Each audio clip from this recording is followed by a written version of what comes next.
கர்த்தருடைய பரிசுநாமத்துக்கு ஸ்தோத்திரம். நமக்கு அதிகமான போதனைகள் இந்த விசுவாசத்தை பற்றி கொடுக்கப்படுகிறது இல்லையா? அதாவது ரொம்ப மிஸ் அண்டர்ஸ்டூட் பண்ணப்பட்ட தவறாக போதிக்கப்பட்ட ஒரு சுவிசேஷம் என்னன்னா அந்த விசுவாசத்தை குறித்து தான். ஏன்னா இந்த உலகம் என்ன சொல்லி கொடுக்குதுன்னா, நீங்க விசுவாசித்தால் நீங்க எல்லாமே கிடைச்சிரும். உங்களுக்கு என்ன வேணும்னாலும் கடவுள்கிட்ட என்ன பண்ணுங்க, நீங்க விசுவாசமா கேளுங்க, நம்பிக்கையோட கேளுங்க. தேவன் கண்டிப்பா செய்து முடிப்பாருங்கிற அந்த நம்பிக்கையோட நீங்க கேட்கும்போது கடவுள் கண்டிப்பா அதை செஞ்சு முடிச்சிருவாரு. ஆனா நம்ம புதிய ஏற்பாடு காலத்துல பார்க்கிறோம், எந்த சீஷர்களும் இந்த உலகத்தின் ஆசீர்வாதங்களை குறித்து அவங்க பேசவே இல்லை.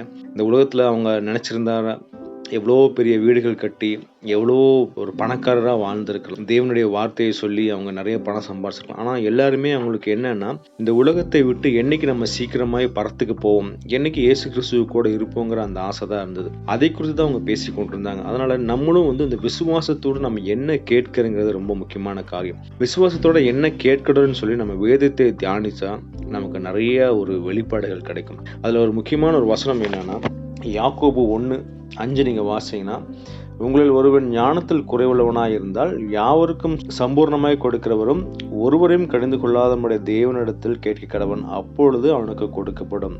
ஆனாலும் அவன் எவ்வளவாகிலும் சந்தேகப்படாமல் விசுவாசத்தோட கேட்க கடவன். சந்தேகப்படுகிறவன் காற்றில் அடிபட்டு அலைகிற கடலின் அலைக்கு ஒப்பாயிருக்கிறான். கடவுள் என்ன சொல்றாரு? விசுவாசத்தோடு ஞானத்தை கேட்கணுமா? ஞானத்தை எதுக்கு கேட்கணும்? நம்ம நிறைய நேரம் என்ன பண்ணுறோம்னா, நம்ம இந்த உலகத்தின் ஆசீர்வாதங்களுக்காக, ஞானம் எனக்கு எது வேணும்னா, நான் இன்னைக்கு படிக்கணும், நான் வேலை செய்யணும், என் வேலையில் நான் ஞானவானாக இருக்கணும், என் படிப்பில் ஞானவானாக இருக்கணும் அப்படின்னு சொல்லி நம்ம அதை குறித்து தான் நம்ம விசுவாசத்தோட கேட்டுக்கொண்டிருக்கோம். ஆனால் இங்கே யாக்கோபு என்ன எழுதுறாருன்னா, நம்ம அந்த விசுவாசத்தில் நிற்கும் போது நமக்கு ஏற்படுகிற பரீட்சைகள் அநேகம். ஆபிரகாம் பார்க்கிறோம், ஆபிரகாம் விசுவாசத்தோடு என்ன பண்றாரு, தன்னுடைய ஊரை விட்டுட்டு தேவன் சொன்ன கானான் தேசத்துக்கு வர்றாரு. ஆனா அவருக்கு நிறைய பரீட்சைகள், ஒவ்வொரு இடத்துலயும் அவர் என்ன பண்றாரு, வின் பண்ணிக்கிட்டே வர்றாரு. ஆனா அந்த பரீட்சைகள்லாம் அவர் மேற்கொள்றதுக்கு அவருக்கு என்ன தேவைப்படுதுன்னா ஞானம் தான் தேவைப்படும். ஆனா சில டைம்ஸ் என்ன பண்றாரு, அந்த பரீட்சையில விழுந்து போறாரு. ஸோ நம்ம தேவனிடத்துல என்ன கேட்கணும்னா, நான் விசுவாசத்தோட தேவன் கொடுத்த ஒரு வாக்குத்தத்தத்தை நான் கிளைம் பண்ணிட்டு இருக்கேன். அந்த விசுவாச பிரயாணத்தில் எனக்கு நிறைய பாடுகள் வரலாம், பிரச்சனைகள் வரலாம். நான் சோர்ந்து போகாமல் பொறுமையோடு அதுக்கு நான் காத்திருக்கும் போது எனக்கு என்ன தேவை? ஞானம் தேவை. எதற்காகனா, அந்த பிரச்சனைகளை நான் மேற்கொள்றதுக்கு எனக்கு ஞானம் வேணும். அதற்காக தான் கடவுள்கிட்ட நம்ம விசுவாசித்து ஞானத்தை கேட்கணும்.